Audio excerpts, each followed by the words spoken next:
नालंदा सांसद कौशलेंद्र कुमार ने ADRM infra Anupam Kumar चंदन और सीनियर डीसीएम अभिनव सिद्धार्थ जदयू जिला महासचिव भवानी सिंह के साथ पावापुरी रोड स्टेशन पर राजगीर नई दिल्ली श्रमजीवी एक्सप्रेस को हरी झंडी दिखाकर रवाना किया। सांसद कौशलेंद्र कुमार ने कहा कि उन्होंने रेल मंत्री अश्विनी वैष्णव से इस ट्रेन के पावापुरी रोड स्टेशन पर ठहराव की मांग की थी ताकि नालंदा, नवादा और पावापुरी आने वाले श्रद्धालुओं को सुविधा मिल सके। सांसद ने बताया कि उन्होंने कई बार रेल मंत्री को पत्र लिखा और व्यक्तिगत रूप से मिलकर इस ठहराव की मांग की थी। इसके साथ ही उन्होंने आशा जताई कि अगले 2-3 महीनों में बुद्ध पूर्णिमा एक्सप्रेस का ठहराव भी यहां चालू हो जाएगा, जिससे स्थानीय यात्रियों को और अधिक सहूलियत मिलेगी। कौशलेंद्र कुमार ने रेल मंत्री अश्विनी वैष्णव का आभार व्यक्त करते हुए प्रधानमंत्री नरेंद्र मोदी और मुख्यमंत्री नीतीश कुमार की तारीफ की। उन्होंने कहा कि प्रधानमंत्री के नेतृत्व में देश का विकास तेजी से हो रहा है और बिहार में भी न्याय के साथ विकास हो रहा है। एडीआरएम अनुपम कुमार ने कहा कि जैसे जैसे पावापुरी रोड स्टेशन पर यात्रियों की संख्या बढ़ेगी, स्टेशन की सुविधाएं भी बढ़ाई जाएंगी। उन्होंने बताया कि 1 साल के भीतर यहां यात्री शेड और विश्रामगृह का निर्माण किया जाएगा। इस अवसर पर traffic inspector Harshvardhan Singh, ticket पर्यवेक्षक विकास कुमार सिंह, स्टेशन प्रबंधक चंद्रशेखर प्रसाद और अन्य अधिकारी व स्थानीय नेता मौजूद थे। आज तो सबसे पहले हम देश के जो रेल मंत्री हैं उनको बधाई और धन्यवाद देता हूं। उन्होंने हम लोग की बात सुना। एक स्टॉपेज कल भी हम लोग करवाए थे वंदे भारत का बख्तियारपुर में। नालंदा के लोगों का बड़ा डिमांड था, खास करके बिहार शरीफ, हरनौत, राजगीर के लोगों का काफ़ी डिमांड था। और आज पावापुरी का हम लोग हरी झंडी दिखाएंगे। यहाँ पर भी ठहराव होगा।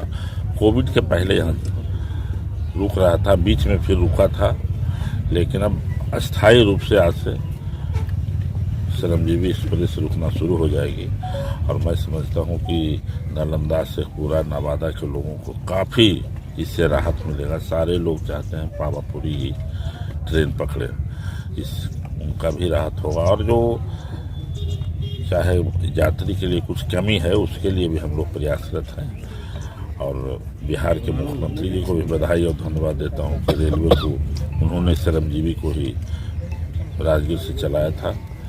और ऐसे मौके पर नालंदा के लोगों को काफ़ी लाभ मिलेगा इससे यहाँ रुक जाने से। नहीं, यहाँ कोरोना के पूर्व है जो बुद्ध पूर्णिमा समेत सभी एक्सप्रेस गाड़ियाँ ठहराव होती थी। आज तक बुद्ध पूर्णिमा का भी मांग करते रहे आपसे, और इसका भी तो धीरे धीरे हो जाएगा। बुद्ध पूर्णिमा का भी हम लोग हरनौत में भी कराए हैं 4 महीना पहले, और यहाँ भी हो जाएगा। अभी कोरोना के समय में जो ट्रेन जहाँ रुक रही थी पहले, उसके बाद जो बंद हो गया है, उसके लिए भी हम लोग कमेटी में भी इसको रखे हैं। और 2 से 3 महीने के अंदर मैं समझता हूँ कि जो कोरोना के समय में बंद हुआ था वो सब चालू हो जाएगा।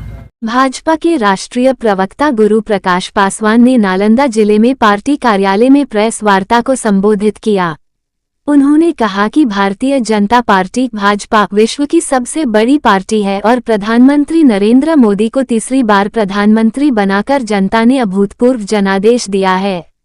ये 40 वर्षों में पहली बार हुआ है कि किसी नेता और पार्टी को लगातार तीसरी बार जनता ने इतनी बड़ी संख्या में समर्थन दिया है। पासवान ने हरियाणा और जम्मू कश्मीर चुनाव परिणामों का हवाला देते हुए कहा कि ये नतीजे साबित करते हैं कि प्रधानमंत्री मोदी 140 करोड़ भारतीयों के दिलों में बसते हैं। उन्होंने विपक्ष पर निशाना साधते हुए कहा कि कांग्रेस और अन्य विपक्षी दल जनता को भ्रमित करने में लगे हैं। उन्होंने कांग्रेस के नेता राहुल गांधी पर तंज कसते हुए कहा कि वो पूरे देश में घूमते हैं, लेकिन कांग्रेस SC, ST और OBC वर्गों के हितों की अनदेखी करती है।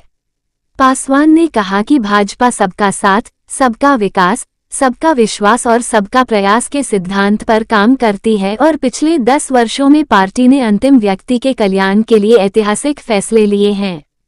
उन्होंने अनुच्छेद 370 के हटने और राम मंदिर निर्माण का भी उल्लेख किया। उन्होंने भाजपा की नीतियों की सराहना करते हुए कहा कि पार्टी ने आदिवासी और पिछड़े वर्ग के नेताओं को संविधान के सर्वोच्च पदों पर जगह दी है। साथ ही उन्होंने ये भी कहा कि बिहार में भाजपा का ऐतिहासिक प्रतिनिधित्व है और पार्टी को वंचित वर्गों का लगातार समर्थन मिल रहा है। अंत में पासवान ने कहा कि हम आश्वस्त हैं कि 2025 में भी भाजपा एनडीए सरकार बनाएगी। तैयारी है और किसके नेतृत्व में चुनाव आप लड़ने जा रहे हैं? देखिए, शुद्ध रूप से अगर आप लोकसभा चुनाव देखें तो लोकसभा चुनाव की दृष्टि से 175 प्लस सीटों पे 175 प्लस विधानसभा सीटों पे तो हमें बढ़त मिला ही था। और लोकसभा चुनाव एक तरह से एक संकेत देता है। तो भारतीय जनता पार्टी, जनता दल यूनाइटेड जो संपूर्ण एनडीए परिवार है, क्योंकि एक तरफ एनडीए है और दूसरी तरफ नकारात्मक परिवार केंद्रित राजनीति करने वाले लोग, हमें समझना चाहिए, हमें अलर्ट रहना चाहिए, सावधान रहना चाहिए।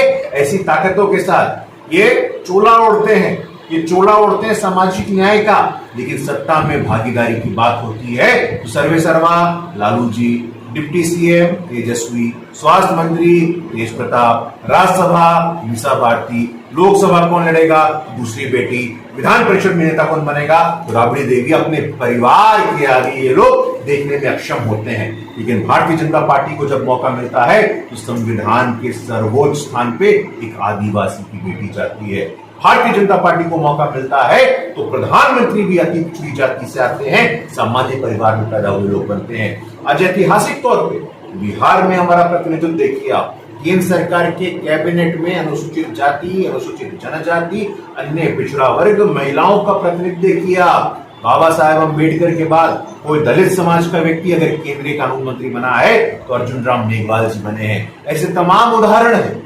CSDS लोक नीति का भी सर्वे कहता है कि निरंतरता से, मजबूती के साथ पिछड़े वर्ग का, सामंती वर्गों का, हम लोगों को ये ध्यान रखने वाली बात है कि जो पिछड़ा वर्ग है, जो वंचित वर्ग है, वो मजबूती से भारतीय जनता पार्टी को अपना आशीर्वाद दे रहा है। और हम आश्वस्त हैं कि 2025 में भी भारतीय जनता पार्टी एनडीए अपना सरकार बनाने वाली है।